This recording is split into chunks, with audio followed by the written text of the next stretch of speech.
Hello and welcome back to part 2 of our Japan vlog where we cover what we did prior to Wonderfest. Now in the last video we actually ran out of time. I was going to share with you the Pokémon Center, so let's go ahead, jump back in time a little bit and go right into it. On one of our other free nights after doing some planning and going shopping at IKEA and such, we broke off from our boss and Kohai wanted to go to the Pokémon Center, which is located in Ikebukuro. Ikebukuro is a fun place because it is, well, it's female focused in the sense that there are lots of boys love, K-pop group shops, that kind of thing. So Akiba, generally speaking, is more male focused, so this has a nice kind of balance to that. So especially if you're someone that likes female-centric doujin, definitely check this out. And on our way to the Pokémon Center, we couldn't help but pop into one of these stores. You can see lots and lots of K-pop group, even VTubers, as well as just more female-focused anime. Always a treat to see these places, lots of amusing items and products. The Pokémon Center here in Tokyo, which is the Pokémon Center of Tokyo, is located in a place called Sunshine City, which is basically a mall at the base of a business building. Walking into it is very interesting because we're walking from Ikebukuro Station, so as you enter this location, it's very business oriented because it's attached to this giant building. So it definitely feels kind of out of place walking into it, that's for sure. But as you progress through it, you'll see it start to turn more and more into a mall, and in fact it looks kind of like a station. As we get to the middle of this, we actually start seeing the Pokémon Center and get our first glimpse of it, as well as seeing advertisements leading you straight to it. Right off the escalator, you can see a Pokemon Go oriented area. And across the way is the actual Pokémon Center, so of course we make a beeline to it. And here it is in all of its glory. It's a very beautiful, kind of futuristic looking place. Lots of white, and then the color comes from the pop of all the Pokemon. These displays rotate all the time, of course, as new Pokemon generations come out. So you always see really cool sculptures. And this Pokemon Center in general is just full of plushes of all the current trendy Pokemon and what people enjoy seeing. And if you're into collecting plushes, this is the place to be. Doesn't matter what time of day, this place is always busy. And this was late on a Monday night, shortly before closing. While perusing around, we see this sign that says no filming. So we immediately stopped filming once we recognized that. After reading it further, we realized what it says is please don't film the customers. So it says you're welcome to film the products. So you'll see the video start focusing to just things that they have. And oh, they have lots of things. Everything from towels to jewelry to pillows to like pin holders, Pokemon card cases, just all sorts of stuff. Here you can see some of those life-size Pokemon plushies. Fuecoco ends up leaving with us. Kohai could not say no to him, and so now we have a new friend here in our living room. Lots and lots of cute Pokemon earrings and jewelry. Lots of toys, games, game cases for your consoles, just all sorts of stuff. Backpacks, everyday items, all themed after Pokemon, of course.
Ended up finding some really cool card display cases. It's the only thing that I actually left with from the Pokemon Center. I have some that I display in my office that I thought would look really good in these. Tried to buy 3, but when I got to the counter I realized there was a limit of 2, so I only bought 2 of them, and unfortunately never made it back to the Pokemon Center for me to buy another one. And as you leave, you are treated to a wall of Pokemon Gacha phone machines. Lots of stores in Ikebukuro are open past 9, and one of them was a Dojin store from Toranoana that we wanted to go see. Toranoana is one of the biggest Dojin stores, and they do sell globally, so you can actually import things from America. Even with Google mapping it, it was extremely hard to find because the name is in Japanese, and unless you're looking upwards, because I believe it's on the 9th floor, you just don't see it. Upon entering, I kind of forgot that this was Ikebukuro, and this was extremely, of course, female friendly, and so lots and lots of BL. So Kohai was very pleased to see that the entire store was devoted to boys' love. It was a very cool store and it was very well laid out. They face a lot of the covers forward and they group everything by series. So you can go and find the Boku no Hero Academia section, the Genshin Impact section, the Spy Family section, the Demon Slayer section. So they made it really friendly, especially for foreigners to get around and enjoy. Other shops are really small, so they put them in sideways, and so it's really hard to distinguish what's where and how they're organized unless you can read Japanese. We spent probably an hour in here just looking around and found some beautiful pieces to add to our collections. The Genshin Impact ones in particular were quite amusing, and Kohai couldn't help but grab a few of those. I saw a great section for Spy Family ones that you could flip through and look at that I enjoyed, so I also picked up some of those as well for myself. Upon leaving, wanted to grab a late dinner, and we are big fans of omu rice because it's really hard to get in America and it's really hard to cook. So when we saw this omu rice place when we were walking to the Pokemon Center, we had to come back and get dinner here. Heading back to the station, we once again are treated to a crane game arcade, so we had to go in. And as we looked around, we fell in love with these little tiny stuffed plush keychains. In particular, there's a very cute little manta ray and an extremely cute whale that we wanted to go after. So the manta ray was our first objective. Having succeeded getting the manta ray, it's time to get the whale. The whale is just so cute and we cannot say no to it. But unfortunately, the whale's tag is wedged up under this little dinosaur. So in order to get the whale, which looked pretty simple given how quickly we got the manta ray, well, we have to start changing our tactics. We have to uncover this whale. So let's attack this little T-Rex. We are definitely locked into the gambler's fallacy here. We have dropped so much money on this game. It's 100 yen per play, but if you put in 500 yen, it gives you 6 plays. So of course you want to put in 500 yen, and we spent so much money on this machine. It is just fighting us every step of the way. But with the T-Rex captured, let's go back for that whale. With the T-Rex gone, we almost knocked off this walrus, so let's see if we can get it. And it is quite stuck. It was just a tease for us, unfortunately. We've given up on the whale, but there's this very cute squid, and maybe we can get up underneath it, but unfortunately it's also buried. So we decided to cut our losses and go look around at other machines. Just so many cute things, so many cute plushes, but we have to be careful because this is the beginning of our trip and we know we're going to be bringing a lot of stuff back. So we have to make sure we have enough room so we can't just go too crazy and get everything that we see. You can see lots of people here. It is, of course, cliche to go to these crane stores, you know, on dates and such. You see it in anime all the time, but it's very much a part of their culture. It's a ton of fun. You have to go. Be prepared to lose quite a bit of money, but you be prepared to walk out with quite a bunch of cute prizes while you're at it. It is most certainly a good time. They're convenient because arcades tend to be open late and a lot of things in Tokyo shut down after 8 or 9 o'clock. And some of these arcades are open till 11 o'clock, maybe even midnight. So as you leave dinner, things of that nature, you can always swing by these on the way to the station. And there they are again, our freezer bags we want so much in a different format, but they have a different prize up front. If you're comfortable talking to people, you can actually sometimes get the attendants there to swap the prizes for you. They'll do that as long as they have a bunch of stock on hand. If you win one of the prizes, definitely approach one of them to reset the machine, and at that point you can most certainly request a certain prize, maybe one that's different than the one you just won. If you want to see how the other half lives, take a look at this gorgeous view from my boss's apartment. On another day, we end up going back to Nakano Broadway to look for more dojin. And here we stumble upon some very fun gachapon machines. You know, we are a sucker for not safe for work stuff, especially when there's a mystery involved.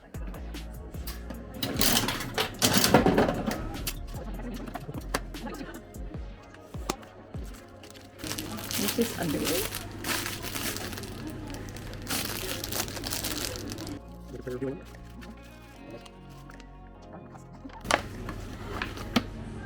Oh, nice. Hey! That's pretty cute. Not quite used panties from a vending machine, but still quite fun. You gotta get the smell of woman. I was about to say, should we find out what this, What is the smell of woman? The real question is it going to smell as a perfume? Like of nice fragrance? Or is it going to attempt to smell like woman? Is it gonna smell like hentai? Smell like hentai. We gotta find It's just some dude's sweat. Ew. You're probably in here. Oh, this was what, that's what it like came as, I guess. Oh no. So it originally was Atama Toys. I guess you should translate this. Real scent of girl. Oh my goodness. Oh, it came off. What does this smell like? It smells terrible. It smells like sterile hotel room.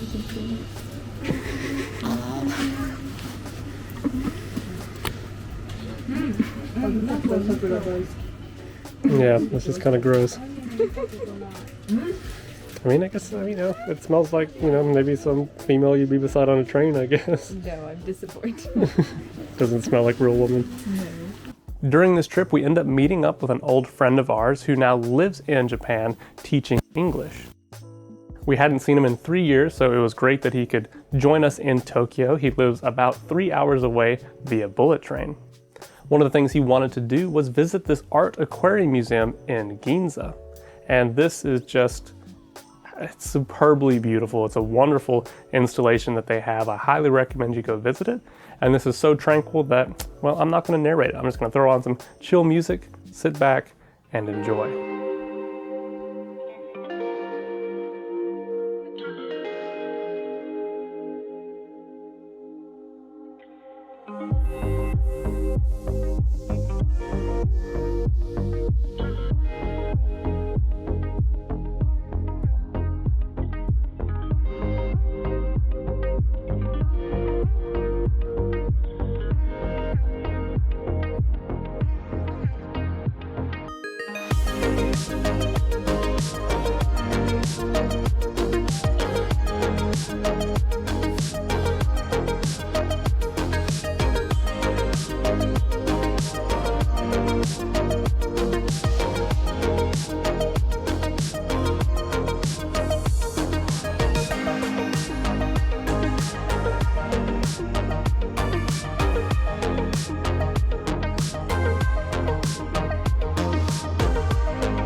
I am someone who appreciates fish, so this art installation was just stunning. I used to have a koi pond and absolutely loved taking care of them and watching them grow.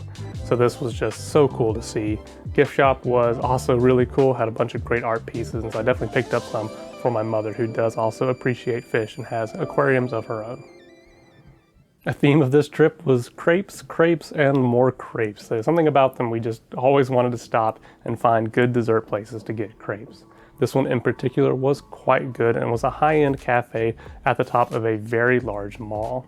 The cafe had a wonderful atmosphere. You can see it was very conducive to dates, lots of local Japanese people out on dates and meeting up. The hot chocolate here, it was the best hot chocolate I've ever had. There was something about it. It almost was just like if you can imagine an espresso, it was almost like brewing espresso, but it ended up being hot chocolate, and it was just so good. On the outside at the top of this mall, they had this wonderful outdoor garden that they had lit up with Christmas lights still.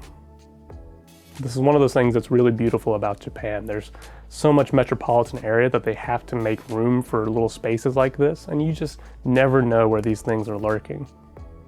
So exploring Japan, walking around, riding bikes, you stumble on so many cool locations just like this.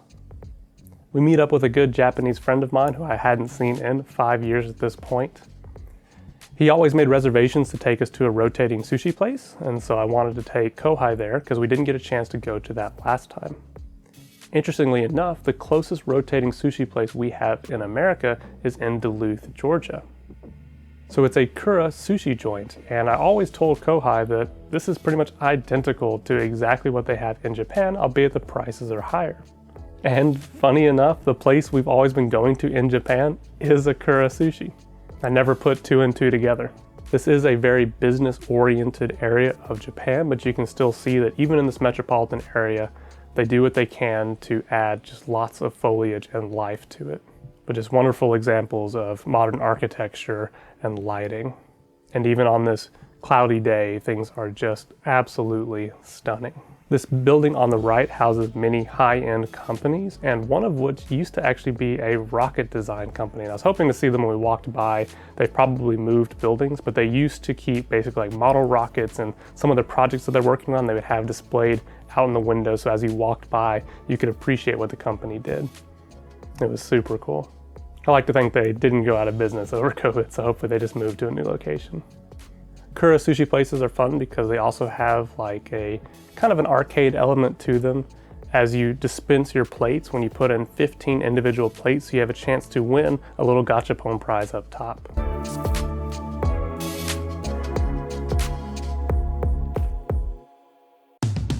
Everywhere we go, anime figures and anime goods. So these in particular, we were actually able to just order instead of trying to win them from the machine up top.